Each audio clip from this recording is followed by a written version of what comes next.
and it flashed across the bottom of the screen. Dr. Martin Luther King Jr. has been shot and killed in Memphis. From marches to microphones. Because when Colin took a knee, he took it for the families in this building. Reverend Al Sharpton has carried Dr. King's dream through the decades. Dr. King gave me a purpose and a mission, and your mother fine-tuned my personality so I could be better at doing it. And paid the price for never backing down. I've been stabbed leading the march and didn't know if I was going to make it. I've been indicted, and only thing you could do is... Reverend Sharpton opens up about the early days, the struggles, the lessons, and the people who shaped him. Think about that woman telling me, don't let that kid down.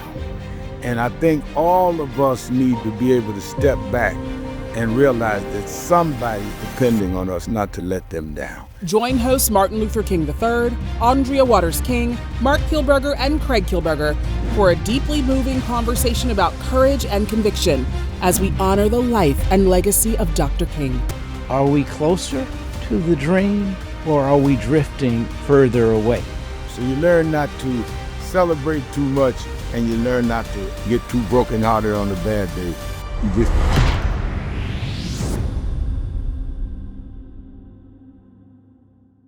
Welcome to My Legacy.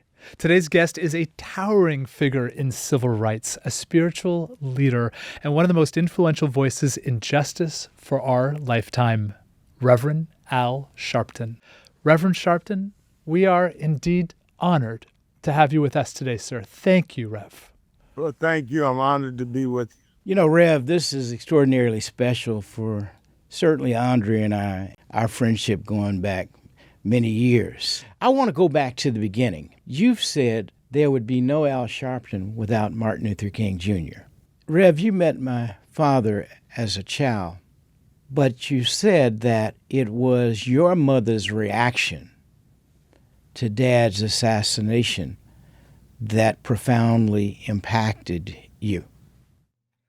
I had grown up in the Church of God in Christ, and I had become a boy preacher when I was 4 years old, actually preaching my first sermon before people in this large church. And my parents ended up separating when I was 10. So we moved from this nice middle-class home in Hollis, Queens, and ended up in the projects, just my mother and sister and I. I'm 12 years old, and she took me to the Bishop Washington. And he said to me, you met Dr. King. Dr. King and the Freedom Riders had a rally here. I said, yeah, I remember meeting Martin Luther King. And he said, well, that's the kind of movement you need to be in. And he brought me over to Reverend William Jones' house and talked to Reverend Jones about me being involved. And Reverend Jones said, I know what to do with him. We'll make him our youth director of the chapter. So that's how I got involved in the chapter of SCLC Breadbasket in New York. A couple of months later, we were sitting in the living room watching black and white TV. Wasn't no color TV then. And it flashed across the bottom of the screen. Dr. Martin Luther King Jr. has been shot and killed in Memphis. And my mother broke down and started crying like it was a member of our immediate family. And I had met Dr. King. I was then getting involved in the chapter. But I felt why was she reacting so personal? And my mother said, you would have had to have been grown up sitting in the back of the bus, or not being able to go to a restaurant, or not even use a toilet downtown Dothan where I visited, where she grew up, to understand what Dr. King meant. And it really moved me that my mother was this moved. And so I started taking more seriously going to the breadbasket meetings. And then Nina Simone came out with a song that was a track on a film called From Montgomery to Memphis. And the song was, what are we gonna do now the King of Love is dead? And I remember the lyrics, keep turn the other cheek, he plead, love your neighbor was his plea. What are we gonna do? And I felt at 13 years old, she was singing to me, and I felt indicted. And I decided then that despite the fact I knew all the big preachers in New York and I was known to them as a boy preacher. And everybody was saying, we're going to put you in seminary. We're going to get you whatever church you want. That I wanted my ministry to be like Dr. King's. Your father was the reason I did not pursue the Adam Clayton Powell route of getting a big church, going to Congress. I wanted to be in the movement. I felt Nina Simone was indicting me. And I felt that if what my mother would weep for meant so much to her, what your father did, I believe that that was my calling. That's why it was such important to me when I started working closely with you, and then you got me closer with your mother, because I was grounded in that. You know, Howard Thurman, who you knew and studied, knew his work, used to say that a man must choose and deal with his foundation. He says it's a strange freedom. This is Thurman. Strange freedom to be adrift in a world of men that have no sense of being anchored to anything. And your father's work and SCLC and the work of your mother and work you and I and Arndrea have done together has what kept me anchored. So even when I later got to know James Brown and Michael Jackson and others, I was anchored, and I would always stay in the movement because of the work of your father. One of the things that I have always greatly admired and appreciated about you is how you have always, I don't even say lifted up, acknowledged the strength and power of women. You talked about, Martin's mother, Coretta Scott King, and I know how much you acknowledged her strength and power. Rev, I know that one of the first ways that you became active in politics was as the youth director for Shirley Chisholm's 1972 presidential campaign. For those who may not know, she was the first Black woman elected to Congress and also the first Black candidate to ever run for president. So you've always embraced women, and you have, of course, two wonderful daughters, Dominique and Ashley. Was that just organic for you, or was it your mother's example? I think a lot of it was my mother, and a lot of it was the church, in the sense that Bishop Washington was an outlier and let women preach in our church when most churches then, including Churches of God in Christ, didn't believe in that. Was this in the 50s? He let It's women in the work? 50s. Yeah, that's late 50s. Yeah. I was baptized at 3 years old in 58, and the lady that preached that night was a lady named Madam Emily Brown. So it wasn't strange to me to see women in leadership.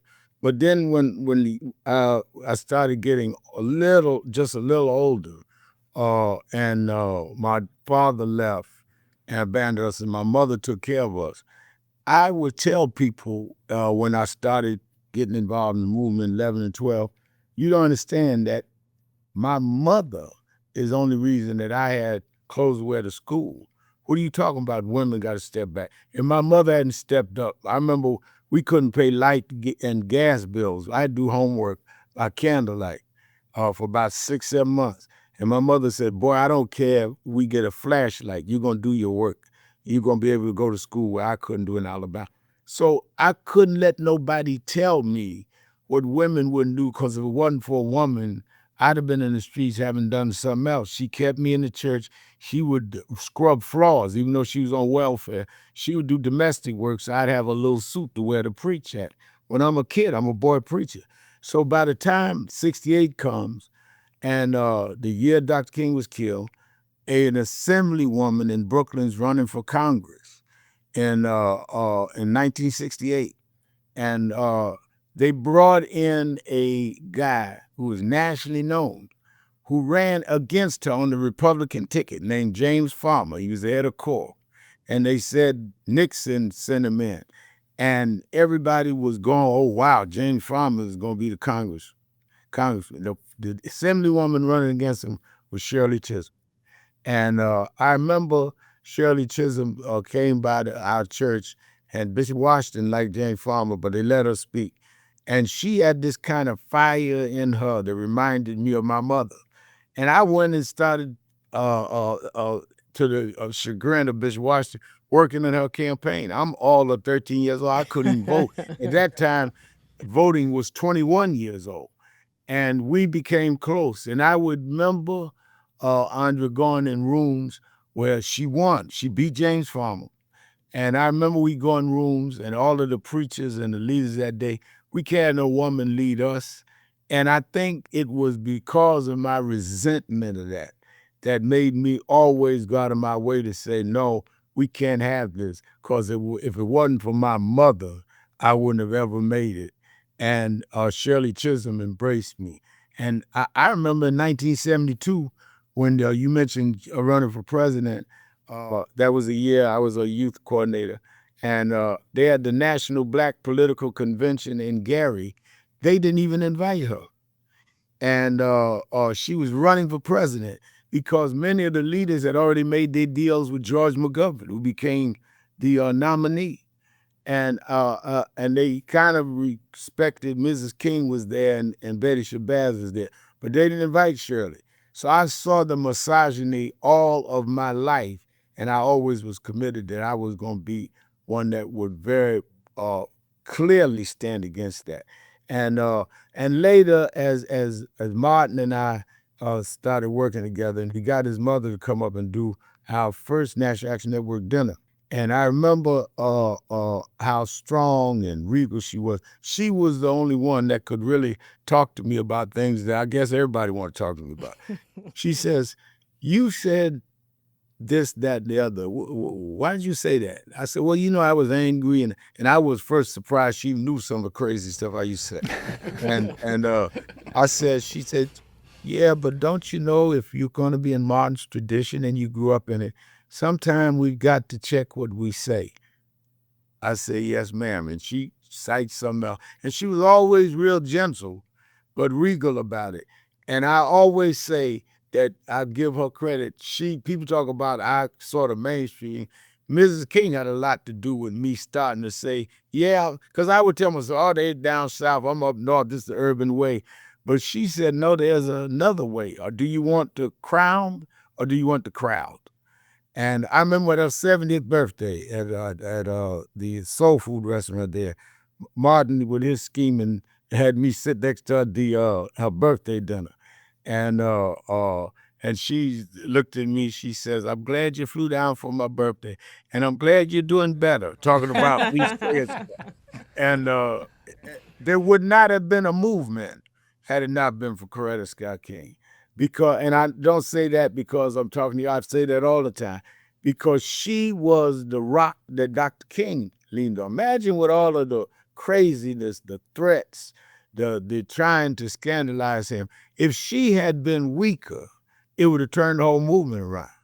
And she held a lot of pain for us and never got the credit for it.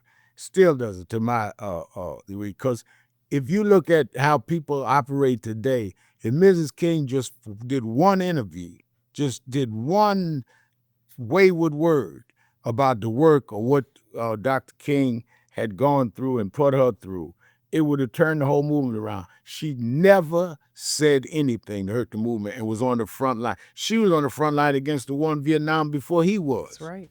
She was standing up for a lot of issues. She was more progressive than some of the button-down preachers in the Southern Christian League, Chicago. Scrolling won't change your life, but subscribing just might. Tap that button and stay connected to conversations that count. And you talk about mothers.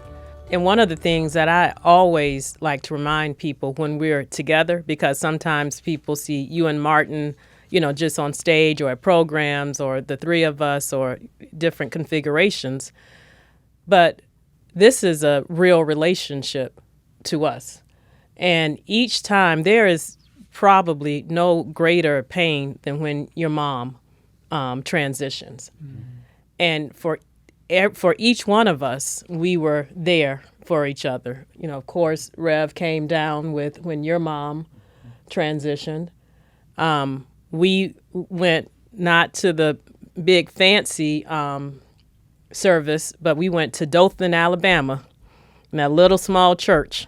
That's right. When your mom's funeral service. And then, of course, when my mom transitioned, my sisters and I asked you to actually deliver her eulogy. Yeah. So we all have been there for each other during the most trying of times, and for that, I know I'm personally eternally grateful. No, it's really family because you end up with kindred spirits because you've been close enough, in my case, to see what they went through. I said many years ago when we started doing the marches in Washington, I said, do you know the burden it is to wake up every morning and every city in the world has your father's name on there and the expectations they put on you, and you didn't ask for that. That's what Martin has to do every day. And then Andrea marries into that. I mean, why would you marry into that kind of pressure unless you call to do it? And then the burden on Yolanda. So I think people see the celebrity part of it, but it's the knowing that every day in every way people are trying to dig up some ways to undermine the movement and undermine the legacy for their own political reasons and all. They don't see the pressure. And you got to be able to have people around you that absorb that, which is why I would say to him, no, let me handle that. You should have to handle that because he got enough stuff. Just waking up every day being Martin Luther King III and being married to Martin Luther King III and then being an activist in your own right, y'all got enough to worry about. And my thing was I want to be the brother that understands how you have to help bear that burden because it's for all of us. And anybody else could have walked away. To stay in the movement, keep drum major going and all that, only God's anointing would make you do that. For our listeners who can't see, Martin's eyes a little bit welling up in tears in hearing Rev's comments. It's really very endearing. Your work has been deeply influenced, of course, by your faith, and you've said that your ministry is inseparable from your activism. In what way has your faith helped to shape not only your activism and what you fight for, but also how you choose to lead? My faith has been the basis of me doing what I do. When I started preaching, it didn't make sense for a boy to preach. When I got older, it didn't make sense for a 12-year-old kid to be in civil rights, and on and on and on. And when I started National Action Network, we had $200. I never knew we'd build what we built. It's faith. Faith is not what you can calculate. Faith is not what you can have at the end of a long way laid out strategy. Faith is when it doesn't make sense, but you believe that God put it on your heart and he'll make a way, and he will.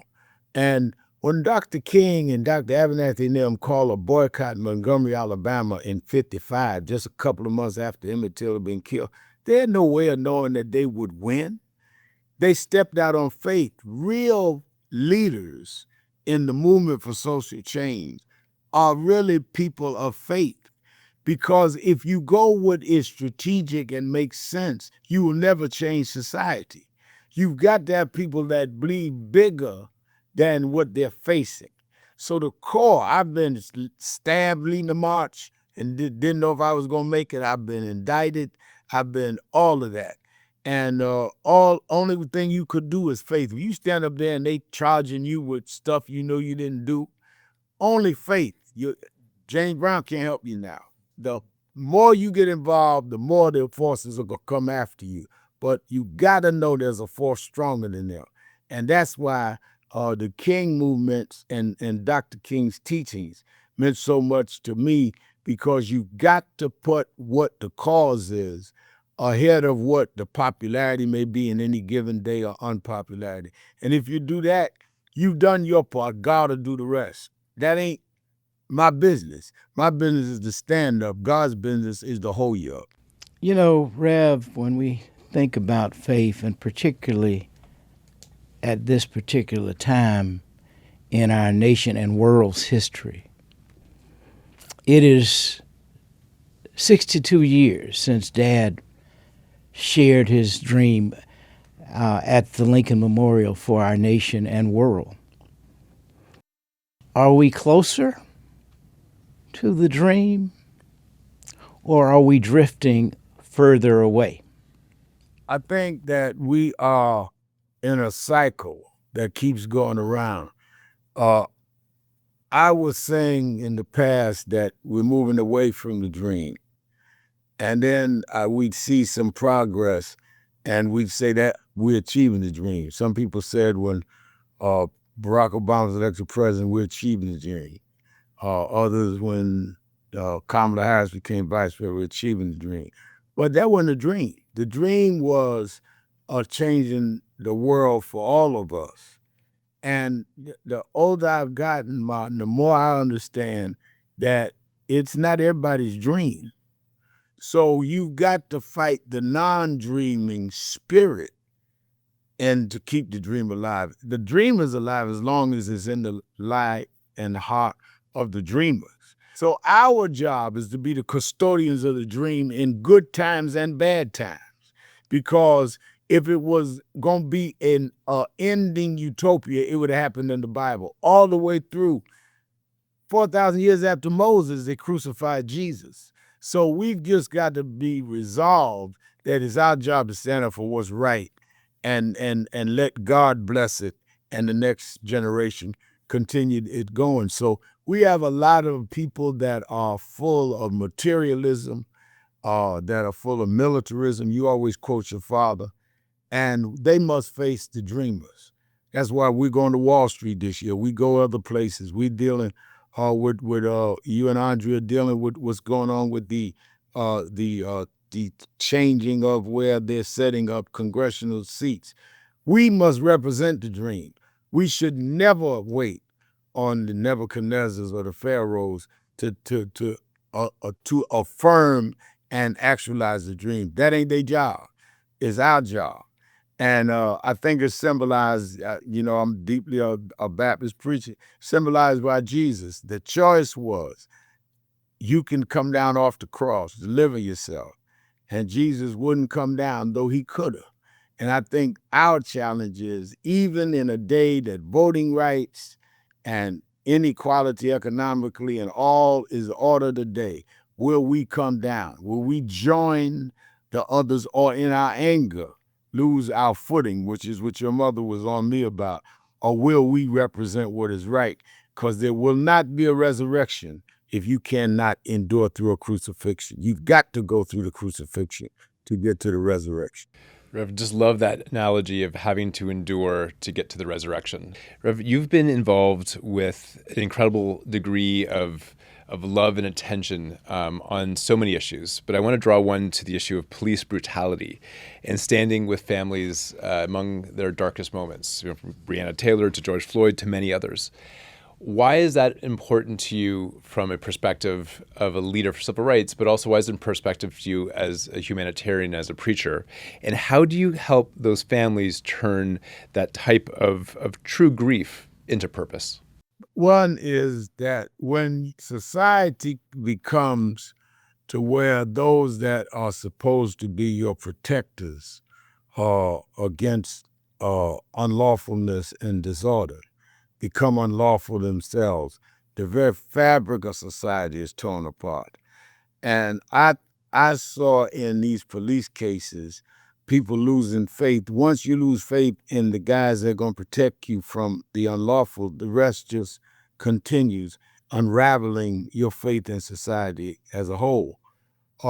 So when I started hearing about these cases, I would respond, but I would also respond as a minister. One of the first things I would say is, is the family able to bury the people? And National Action Network, in many cases, some of which you named, paid for the funerals and all. Why?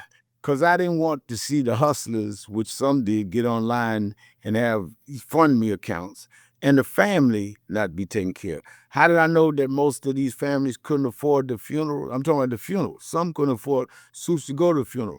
Because I grew up that way. And I knew if I'd gotten killed before I was 21, somebody would have to raise money for my funeral. So I came from that. And that's why a lot of the families bonded with me, because I understood them. And the lawyer's going to get a third of the money. We ain't getting a third of the insurance money or the third of the money when they settle. We never asked even for them to give us the money back that we invested in the funerals. The other thing is they need pastoral concern. Right to this day, I talk to these families. I call them on their birthdays. We talk on holidays. They come and give me if they need rent money. Some of them, all of that. Because they need to be in many ways, the examples that you could stand up and fight and win, which we did in some cases. George Floyd, those police went to jail, is already example. And I remember that I learned that from the King movement. What stimulated the Montgomery bus boycott was the killing of Emmett Till, and Mrs. Parks saying, we can't keep taking this. So what SCLC did different than other civil rights groups is would take an incident, whether it's Emmett Till, Jimmy Lee Jackson in Marion, Alabama, and use an incident to build a movement, to dramatize a movement. And that was one of the specialties of Dr. King. Dramatize a movement around that. And knowing you're going to have backlash. In 1963, August 28th, they had the big march on Washington. I have a dream, but his speech was much more depth than that. But don't forget, 2 or 3 months later, they bombed the church in Birmingham and killed 4 girls. So there's always going to be a step forward and a step backwards. And you got to have enough faith to endure it, because today's victory there's going to be a backlash. And I think that that is why it's so important to call what I do as a minister. Mark and I have been on many occasions, and then Arndrea would try to temper us down and say, man, this is great. We did wonderful.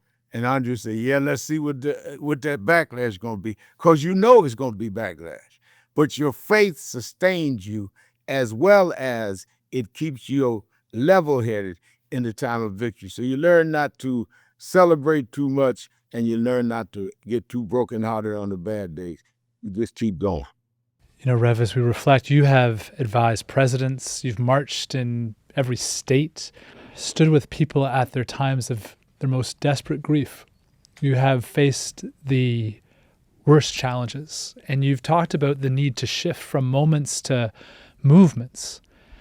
And what, as you reflect on this incredible career and this incredible journey, have been your greatest lessons on how we sustain movements? I think that you've got to always measure movements by, did you move the dial for the least of these?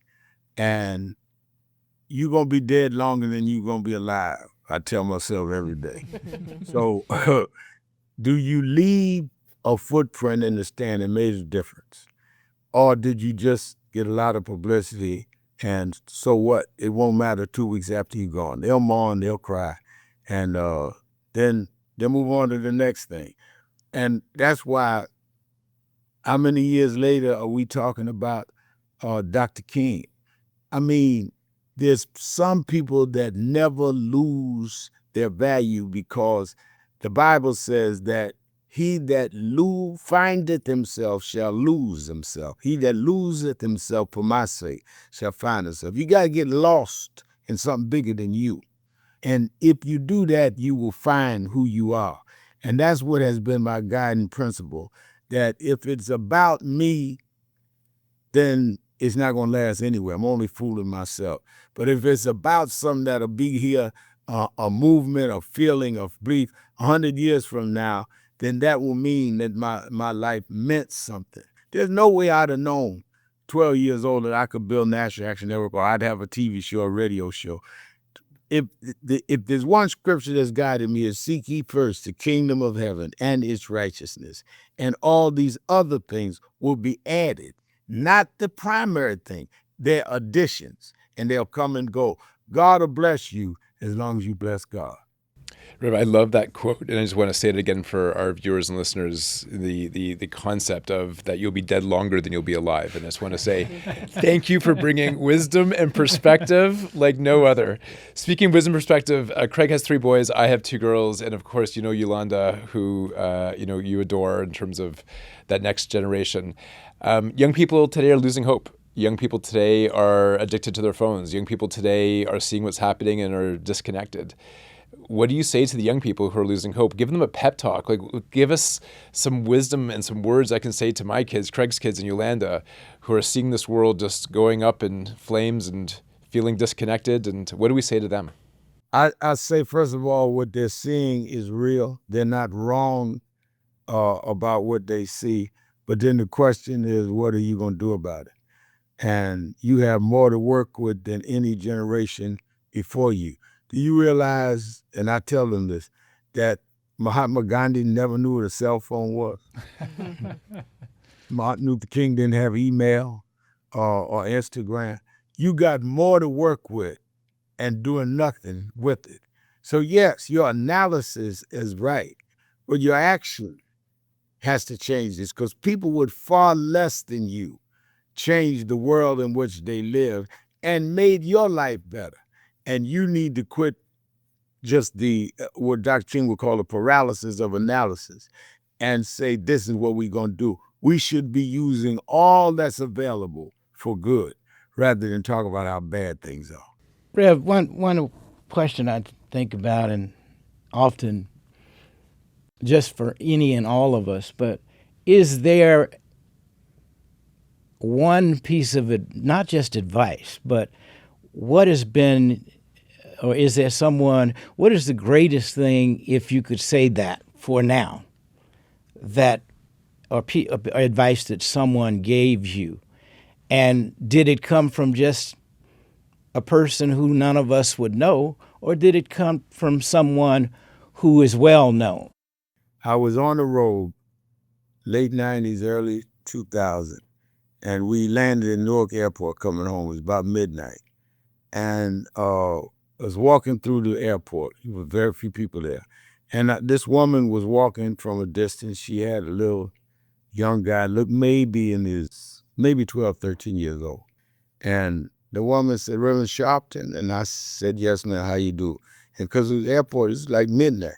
She says, can I introduce you to my son? And I said, oh, okay, what's your name? He told me, shook his hand. She said, and she could tell I was trying to rush past her, but she wouldn't have it. She made me standing. And she says, you know, he's too young to have known a lot of the people that I grew up admiring, Dr. King and even Malcolm X, Adam Clayton Powell. She says, you're one of the few people now he knows.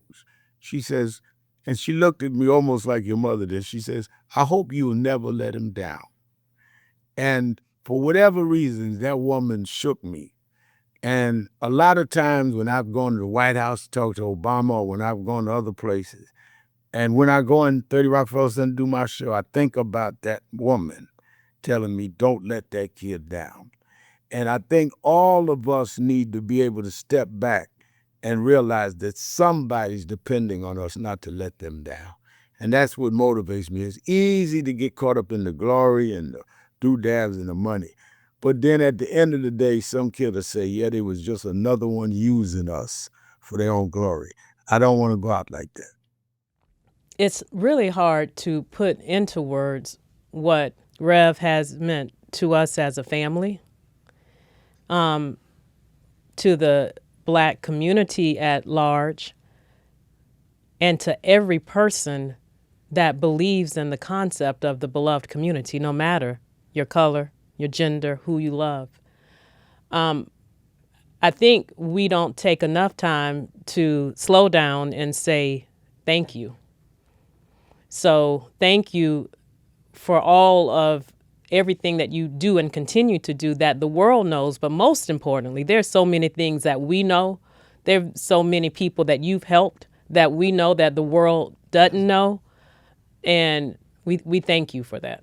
People believe they know the story. They see the glory. They feel like they see the glory, but they don't fully know the story. And I think that's what we're attempting to insinuate. I mean, when you not just change the lives of families through a court case, those court cases sometimes last for years. What people don't know is how, on a daily basis, you're constantly in touch with these folks, not just talking to them, but literally helping them, putting money in their pockets, taking care of them. When you think about that, a family oftentimes is in poverty, and that's not a reflection of who they happen to be. That happens to be their circumstances. And yet, the kind of help you give over and over and over and over, I mean, and you keep doing it. It's really helping to transform lives in a phenomenal way. So, from the bottom of our hearts, we must say just thank you.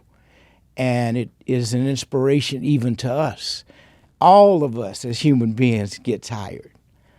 But somehow we have to find that deepness inside to not just overcome, but to stay sustain, to fortify, and then go back out the next day and fight the battle.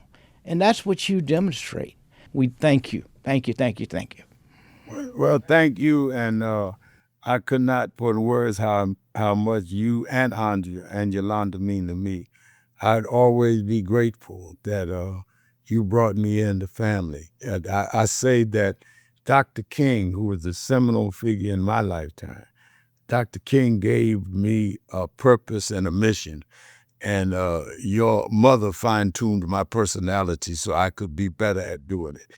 So when you see me leading a march, helping a family, that's the Dr. King influence. When you see me on MSNBC and my verbs agree, that's Coretta Scott King. Thank y'all. This was good. Thank you for joining us. New episodes drop every Wednesday with bonus content every Thursday. Don't forget to subscribe so you'll never miss a moment.